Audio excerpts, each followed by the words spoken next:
ಮಗಳು ಋತುಮತಿಯಾಗಿದ್ದಾಳೆ. ಸೊ ಆ ಟೈಮ್ ನೋಡಿ ಅಸ್ಟ್ರಾಲಜಿ ಮತ್ತು ಹೆಣ್ತನಕ್ಕೆ ಗೌರವ ಸಿಗಬೇಕು. ಆ ಟೈಮ್ ನೋಡಿ ಅಸ್ಟ್ರಾಲಜಿ ಎಲ್ಲ ಕೇಳ್ತಾರಲ್ಲ.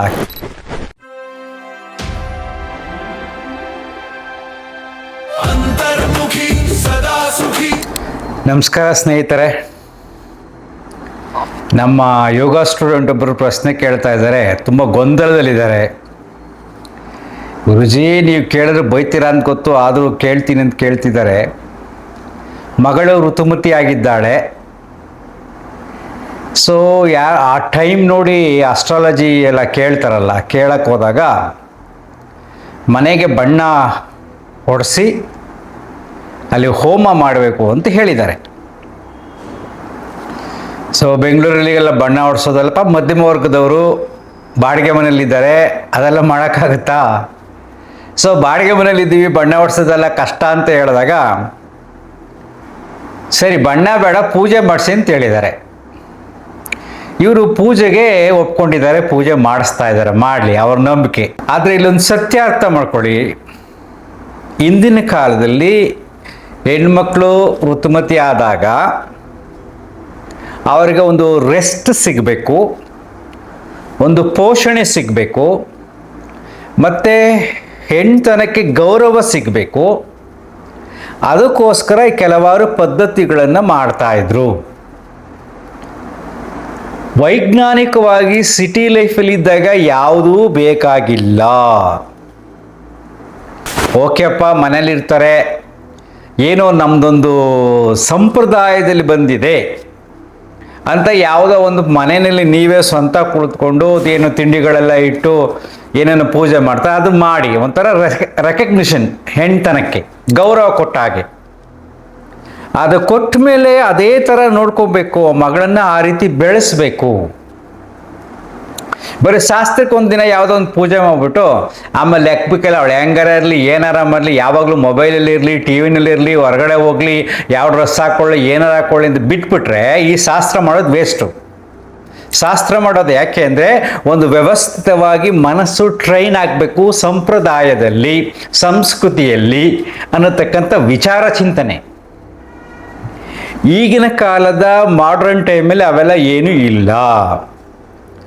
ಮತ್ತು ಆ ಋತುಮತಿ ಆಗತಕ್ಕಂಥದ್ದು ಪ್ರಾಕೃತಿಕ ಸಹಜವಾದ ಧರ್ಮ ಒಂದು ಟೈಮಲ್ಲಿ ಆಗಿರುತ್ತೆ, ಏಜ್ ತಕ್ಕಾಗೆ. ಅದರಲ್ಲಿ ಯಾವುದೇ ರೀತಿಯಾದ ಅಶುಭ ಇಲ್ಲ. ಪೂಜೆ ಮಾಡಿದ್ರೆ ಆ ದೇಹದಲ್ಲಿ ಬದಲಾವಣೆ ಆಗೋದಿಲ್ಲ. ದೇಹದಲ್ಲಿ ಬೇಕಾದಷ್ಟು ಹಾರ್ಮೋನಲ್ ಚೇಂಜಸ್ ಆಗಿ ಮನಸ್ಸಿನ ಮೇಲೆ ಒತ್ತಡ ಇರುತ್ತೆ, ಮನಸ್ಸಿನಲ್ಲೂ ಬದಲಾವಣೆ ಆಗುತ್ತೆ, ದೇಹದಲ್ಲೂ ಬದಲಾವಣೆ ಆಗುತ್ತೆ, ಬಿಹೇವಿಯರ್ಸಲ್ಲೆಲ್ಲ ಬದಲಾವಣೆ ಆಗುತ್ತೆ. ಬೇಕಷ್ಟು ಬದಲಾವಣೆಗಳು ಹೆಣ್ಮಕ್ಳಲ್ಲಿ ಆಗ್ತವೆ, ಅದು ಸಹಜ. ಒಂದು ದಿನ ಪೂಜೆ ಮಾಡಿಬಿಟ್ರೆ ಅದೆಲ್ಲ ಹೋಗೋದಿಲ್ಲ. ಟೆಂಪ್ರರಿಗೆ ಏನೋ ಒಂದು ರಿಲ್ಯಾಕ್ಸ್ ಆಗ್ಬೋದು, ನನಗೇನು ಆಗಲ್ಲ ಅಂತಕ್ಕಂಥ ನಂಬಿಕೆ ಬರ್ಬೋದು, ಫೈನ್. ಆಮೇಲೆ ಮನಸ್ಸು ವಿಚಲಿತವಾದಾಗ ಸಹಜವಾದ ಸಮಸ್ಯೆಗಳಿದ್ರೆ ಬರ್ತವೆ. ಅದಕ್ಕೆ ಇಂದಿನ ಕಾಲದಲ್ಲಿ ಅದಕ್ಕೆಲ್ಲ ಪೂಜೆ ಎಲ್ಲ ಮಾಡಿಬಿಟ್ಟು ಒಳ್ಳೆ ಊಟ ತಿಂಡಿಗಳನ್ನು ಕೊಟ್ಟು ಪುಷ್ಟಿ ಕೊಡ್ತಾಯಿದ್ರು, ಪುಷ್ಟಿ ಮಾಡ್ತಾಯಿದ್ರು. ಅದೆಲ್ಲ ಒಳ್ಳೆಯದು, ಅದನ್ನೆಲ್ಲ ನೀವು ಮಾಡಿ. ಇದ್ರ ಬಗ್ಗೆ ತಲೆ ಕೆಡಿಸ್ಕೊಳ್ಳೋಕೆ ಹೋಗಬೇಡಿ. ಸತ್ತಾಗ ಸೂತಕ, ಸತ್ತಾಗ ಮನೆಗೆ ಯಾಕೆ ಬಣ್ಣ ಹೊಡೆಸ್ತಾರೆ? ಎಷ್ಟು ವೈಜ್ಞಾನಿಕವಾದ ಚಿಂತನೆ ಇದೆ. ಇಂದಿನ ಕಾಲದಲ್ಲಿ ಕೆಲವು ವಿಚಾರಗಳನ್ನು ಡೈರೆಕ್ಟಾಗಿ ಹೇಳೋಕ್ಕಾಗ್ತಾರಲ್ಲ, ಹೇಳೋದು ಜನಗಳಿಗೆ ಅರ್ಥ ಆಗ್ತಿರಲಿಲ್ಲ. ಅದಕ್ಕೊಂದು ಪದ್ಧತಿ ಮಾಡಿಟ್ಬಿಟ್ಟಿದ್ರು ಕೆಲವು ಬುದ್ಧಿವಂತ ಋಷಿಮುನಿಗಳು. ಆವಾಗ ಯಾವಾಗಲೂ ತುಂಬ ಜನ ಆಸ್ಪತ್ರೆ ಸಾಯ್ತಿರಲಿಲ್ಲ. ಈಗ ತುಂಬ ಜನ ಸಾಯೋದೇ ಆಸ್ಪತ್ರೆಯಲ್ಲಿ. ಮನೆಯಲ್ಲಿ ಸಾಯೋದು ರೇರು, ಒಂದು 5% ಇರಬೇಕಷ್ಟೇ. 95% ಎಲ್ಲ ಆಸ್ಪತ್ರೆಯಲ್ಲೇ ಸಾಯೋದೀಗ. ಆಗ ಮನೆಯಲ್ಲಿ ಇರಬೇಕಾದಾಗ ವಯಸ್ಸಾದವರಿದ್ದಾಗ ಸರಿಯಾಗಿ ಹೈಜಿನಿಕ್ ಮೇಂಟೈನ್ ಮಾಡ್ತಾ ಇರಲಿಲ್ಲ. ಒಂದೇ ಮನೆಯಲ್ಲಿ ಪ್ರಾಣಿಗಳೆಲ್ಲ ಸಾಕ್ತಾಯಿದ್ರು, ಎಲ್ಲ ಪ್ರಾಣಿಗಳು ಇರ್ತಾಯಿತ್ತು, ಜನಸಂಖ್ಯೆ ಜಾಸ್ತಿ ಇತ್ತು, ಒಟ್ಟು ಕೂಡು ಕುಟುಂಬ ಇತ್ತು. ಆವಾಗ ಮುದುಕು ಒಂದು ಮೂಲೆಯಲ್ಲಿ ಬೀಳ್ತಾಯಿದ್ರು, ಇನ್ಫೆಕ್ಷನ್ಸ್ ಎಲ್ಲ ಆಗ್ತಾಯಿತ್ತು. ಸತ್ತಾಗ ಯಾವುದಾದ್ರು ಕ್ರಿಮಿಕೀಟಗಳು ಇದ್ದರೆ ಅದೆಲ್ಲ ಬಟ್ಟೆಗಳು ಡೆವಲಪ್ ಆಗೋ ಬಟ್ಟೆಗಳನ್ನೆಲ್ಲ ಬಿಸಾಕ್ತಾಯಿದ್ರು. ಆಗ ಮನೆಯ ಸಂಪೂರ್ಣ ಕ್ಲೀನ್ ಮಾಡಿ ಸೂತಕ ಅಂದರೆ ಇಟ್ಸ್ ಕಾಲ್ಡ್ ಕ್ಲೆನ್ಸಿಂಗ್ ಅಂತ, ಕ್ಲೀನ್ ಮಾಡೋದು, ಸ್ವಚ್ಛತೆ ಕಡೆ ಗಮನ ಹರಿಸುವುದು, ಅದನ್ನೆಲ್ಲ ಕ್ಲೀನ್ ಮಾಡಿ ಆಮೇಲೆ ಅವರು ತಿಥಿಯನ್ನು ಮಾಡ್ತಾಯಿದ್ರು. ಇನ್ನೊಂದು ಏನು ಸೀಕ್ರೆಟ್ ಏನು ಗೊತ್ತಾ, ಆವಾಗ ತುಂಬು ಜೀವನ 80-90 ವರ್ಷ 100 ವರ್ಷ ಈ ಥರ ಎಲ್ಲ ಬದುಕ್ತಾಯಿದ್ರು. ತುಂಬು ಜೀವನ, ಸಾರ್ಥಕ ಜೀವನ, ಶ್ರಮ ಜೀವನ, ಒಳ್ಳೆತನ ಇರ್ತಾ ಇತ್ತು ಹಿರಿಯವರಲ್ಲಿ ಹಿಂದಿನ ಕಾಲದಲ್ಲಿ. ಆಗ ಅವರು ಸತ್ತಾಗ ಸಂಭ್ರಮಿಸಲು, ತೃಪ್ತಿ, ಆ ಆತ್ಮಕ್ಕೆ ತೃಪ್ತಿ ಸಿಗಬೇಕು. ಅದೇನು ಜೀವ ಹೋಗಿದೆ ಅಂತ ನಂಬಿಕೆ ಇದೆಯಲ್ಲ, ಅದಕ್ಕೆ ಖುಷಿ ಆಗಬೇಕು. ನಾವೆಲ್ಲ ನೀವು ಕೊಟ್ಟಂಥ ಬಳುವಳಿಯಿಂದ ಸಂತೋಷವಾಗಿದ್ದೀವಿ, ನೀವು ಸಂತೋಷವಾಗಿ ಸ್ವರ್ಗಕ್ಕೆ ಹೋಗ್ರಿ ಅಂತ ಹೇಳೋಕ್ಕೋಸ್ಕರ ಸೆಲೆಬ್ರೇಷನ್ ಇಸ್ ಕಾಲ್ಡ್ ತಿಥಿ. ಉಳಿದುದೆಲ್ಲ ಏನಿಲ್ಲ, ಸುಮ್ಮನೆ ಮೌಢ್ಯಗಳು, ನಂಬಿಕೆಗಳು ಅಷ್ಟೇ. ಆ ಸೆಲೆಬ್ರೇಷನ್ ಸೈಕಾಲಜಿಗೆ ಬರಬೇಕು ಅಂತ ಏನೇನೋ ಶಾಸ್ತ್ರಗಳನ್ನು ಮಾಡ್ತಾ ಇದ್ರು. ಒಂದೊಂದು ಜಾತಿಯಲ್ಲಿ ಒಂದೊಂದು ಪದ್ಧತಿ, ಒಂದೊಂದು ಧರ್ಮದಲ್ಲಿ ಒಂದೊಂದು ಪದ್ಧತಿ. ಯಾವುದು ವಿಧ ವಿಧವಾದ ಪದ್ಧತಿಗಳು ಬರ್ತಾವೋ ಅದನ್ನೆಲ್ಲ ನಾವು ಮಾಡ್ಕೊಂಡಿರೋದು ಅಂತ ಅರ್ಥ. ಯಾವುದು ಒಂದೇ ಇರುತ್ತೋ ಅದು ಸತ್ಯವಾದದ್ದು ಅಂತ ಅರ್ಥ ಅಷ್ಟೇ, ಬೇರೆ ಏನಿಲ್ಲ. ಒಂದು ಜಾತಿಯಲ್ಲಿ ಒಂಥರ ಮಾಡ್ತಾರೆ ಅಂದರೆ ಅವ್ನು ಮಾಡ್ಕೊಂಡವನೇ, ದೇರ್ ಇಸ್ ನೋ ಮೀನಿಂಗ್. ಇನ್ನೊಂದು ಜಾತಿಯಲ್ಲಿ ಇನ್ನೊಂದು ಮಾಡ್ತಾನೆ, ಅವ್ನು ಮಾಡ್ಕೊಂಡವನೇ. ಇನ್ನೊಂದು ಧರ್ಮದಲ್ಲಿ ಇನ್ನೊಂದು ಮಾಡ್ತಾನೆ, ಅವ್ನು ಮಾಡ್ಕೊಂಡವನೇ ಅಂತ. ಸೊ ಎಲ್ಲ ಮಾನವರಿಗೂ, ಮಾನವ ಕುಲಕ್ಕೂ ಯಾವುದು ಸಮಾನವಾಗಿರುತ್ತೋ ಅದೇ ಸತ್ಯ.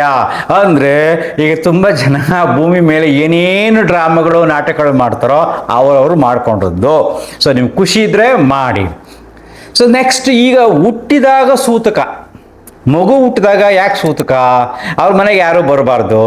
ಯಾಕೆ ಅಂದರೆ ಮಗು ಹುಟ್ಟಿದಾಗ ಹಿಂದಿನ ಕಾಲದಲ್ಲಿ, ಈಗ ಬಿಡಿ ಈಗೆಲ್ಲ ಎಲ್ಲ ಮಕ್ಕಳು ಹುಟ್ಟೋದೆಲ್ಲ ಆಸ್ಪತ್ರೆಯಲ್ಲೇ. ಸೊ ಹಿಂದಿನ ಕಾಲದ ಮನೇಲಿ ಮಗು ಹುಟ್ಟಿದಾಗ ಇನ್ಫೆಕ್ಷನ್ಸ್ ಆಗಬಾರ್ದು, ಯಾರ್ಯಾರೋ ಬರಬಾರ್ದು, ಕೈ ತೊಳೆದೇ ಬಂದೆಲ್ಲ ಮುಟ್ಟಬಾರ್ದು, ಬಾಣಂತಿ ಕೋಣೆಗೆ ಯಾರು ಬರಬಾರ್ದು. ಯಾಕೆಂದರೆ ಮಗುಗೆ ಇನ್ಫೆಕ್ಷನ್ ಆಗುತ್ತೆ, ಬಾಣಂತಿ ವೀಕ್ ಆಗಿರ್ತಾಳೆ. ಆವಾಗ ಅಷ್ಟೊಂದು ವ್ಯವಸ್ಥಿತವಾದ ಪೋಷಕಾಂಶಗಳನ್ನು ಕೊಟ್ಟು, ಮಾತ್ರೆಗಳೆಲ್ಲ ಕೊಟ್ಟು, ಸ್ಕ್ಯಾನಿಂಗ್ ಎಲ್ಲ ಮಾಡಿ ಮೇಂಟೈನ್ ಮಾಡ್ತಿರಲಿಲ್ಲ. ಪಾಪ ತುಂಬ ವೀಕ್ ಇತ್ತು, ಒಳ್ಳೆ ಆಹಾರ ಸಹ ಸಿಗ್ತಿರಲಿಲ್ಲ ಕೆಲವರಿಗೆ, ತುಂಬ ಬಡತನ ಇತ್ತು.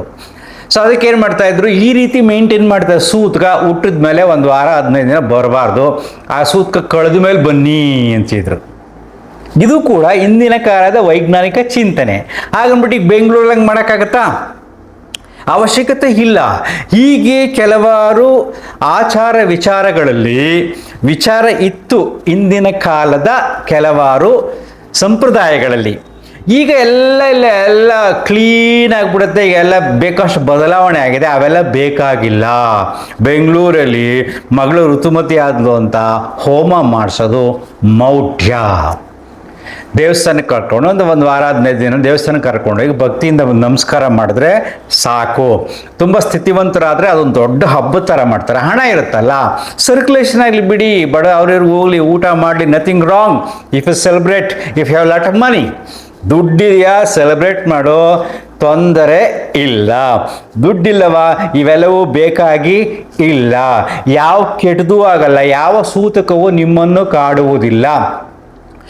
ನೀನು ದೇಹವನ್ನು ಶುಚಿತ್ವವಾಗಿಟ್ಟುಕೊಂಡು, ಮನಸ್ಸನ್ನು ಶುದ್ಧವಾಗಿಟ್ಟುಕೊಂಡು, ನಿನ್ನ ಕೆಲಸ ನೀನು ಮಾಡಿಕೊಂಡು ನೆಮ್ಮದಿಯಾಗಿ ನಿದ್ರೆ ಮಾಡಿದ್ರೆ ಅದೇ ದೊಡ್ಡ ಪೂಜೆ.